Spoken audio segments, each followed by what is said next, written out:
Welcome back to the Deep Dive. You know, I love diving into the clinical research, and you shared a fascinating study with me from the Journal of Veterinary Emergency and Critical Care. Absolutely. And today we're really getting into uh, cerebral autoregulation in dogs, Yeah. and looking specifically at a new non-invasive method for evaluating this. That's right.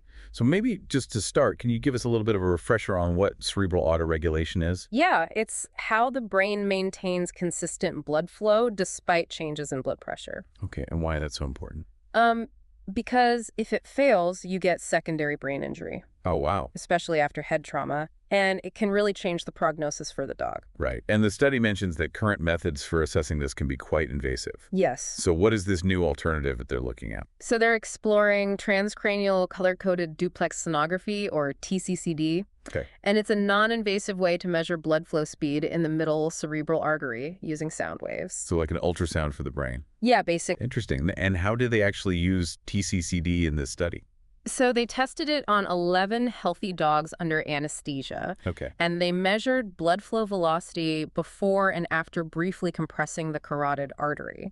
And that's called the transient hyperemia test, or PHT. Gotcha. And so what does that compression actually tell us? So it simulates a temporary reduction in blood flow. Okay. And by seeing how the vessels respond after we release the compression, we can tell how well the brain's autoregulation is working. I see. So what did they find?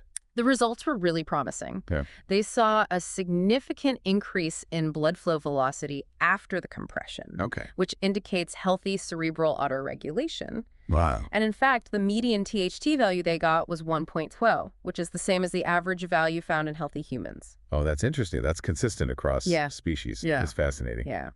It definitely sounds like TCCD holds a lot of potential for veterinary medicine, for Yeah. sure.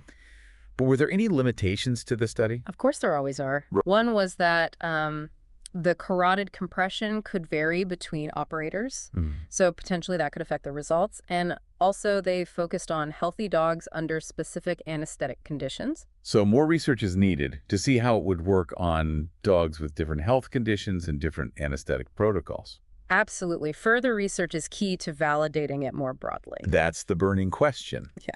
But this definitely opens up some interesting possibilities for the future of veterinary neurology. Yes. Very exciting. I'm excited to see where it goes. Yeah. But let's delve a little deeper into the actual methodology of the study. Sure. So they placed the dogs in sternal recumbency, Okay, and what exactly does that mean? basically lying on their chest with their heads slightly raised. Okay. This makes sure that the jugular veins are draining normally, Oh, I see. so it doesn't mess with the measurements. That makes sense. And then they used a special ultrasound probe? Yeah, a phased array transducer, Okay. and they placed it like behind the eye socket to look at a specific area of the brain. Got it. And how did they actually visualize the blood flow and measure it? So they used a few different imaging techniques. Mhm. So B-mode imaging gives you like a grayscale image of the brain structures. Okay. Then color Doppler shows the blood flow within the vessels. So it's like you're making a roadmap of the blood flow. Exactly. And then they used pulse Doppler to actually measure the speed of the blood flow in the middle cerebral artery. So that's the key data Yeah. for the cerebral autoregulation. Right. And they also mentioned something about making sure there was a period of stability after anesthesia before they started taking any measurements. Yeah. Why was that so important? Well, anesthesia can affect blood pressure and heart rate, Right. and we want to make sure those are stable so we get accurate measurements. So it's not skewed by any of the effects of the anesthesia. Exactly. Okay, so controlling for variables that could affect things, Right. smart. So back to the transient hyperemia test, or THT. Yep. How did they actually perform that? So one person monitored the blood flow on the ultrasound, Right. and then another person briefly compressed the carotid artery Okay, on that same side of the neck, gotcha. and they were looking for at least a 30% drop Okay, in the amplitude of that flow curve. so that confirms they've effectively restricted the blood flow. Yeah.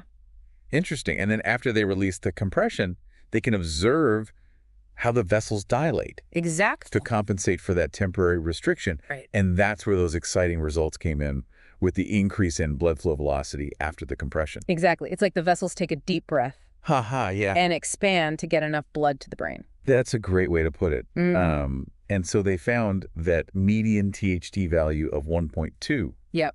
which we said earlier is consistent with healthy humans. Yes. which supports the validity of the method. It's just amazing how much our physiology is so similar. Yeah, it's pretty cool. Even across species, so fascinating. Now, despite the promising results, we talked about some limitations earlier. Could you expand on those a little bit more? Sure. So one was the carotid compression could vary between operators. Right. The amount of pressure you apply can change things, so we need to standardize that. Okay, so that's crucial for future studies. Yeah, and remember, this was just in healthy dogs under specific anesthetic conditions.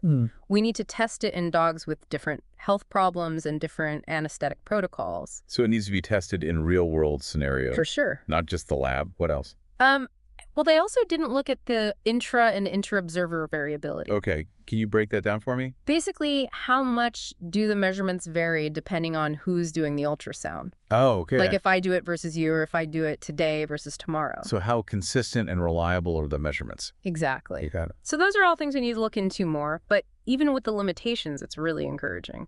Yeah, for sure. It's like we're opening the door to a new way of thinking about brain health in dogs. Totally. Yeah. I think we're on the cusp of some big changes in veterinary neurology. I agree. It's a really exciting time to be in this field. It is. So where do we go from here? Yeah. What are the next steps to figuring out TCCD's potential? Yeah, so many questions still to be answered. Yeah. What do you think is most pressing for future research to tackle? I think validating the technique in dogs who actually have neurological problems. Right. So like, how does it work in a dog who's had a stroke or has seizures or head trauma? So real-world applications, not just healthy dogs. Right. And then we need to figure out what's normal for different dogs.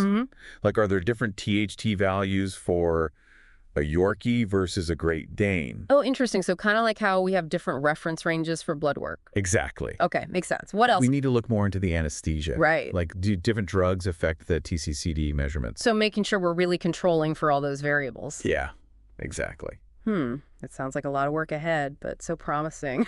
It is. Yeah. It's really exciting. Like, imagine monitoring a dog's brain after a head injury. Yeah. Using the simple non-invasive test, we could see if treatment is working.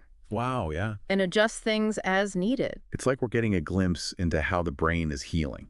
Totally. I think this could really change how we manage these cases. Absolutely. And I think it shows how important research and collaboration are in our field. Huge. This study is a great example of that. Right. Pushing the boundaries and giving hope to pet owners who are going through these tough situations. Yeah, I think it's going to inspire a lot more research in this area. That's the crux of the matter. The ability to check on brain health like this without being invasive could be a game changer in vet neurology. And this study opens up so many doors for future research, and what we do in the clinic from Vet NeuroJar keep those minds-inspired hearts light and tails wagging.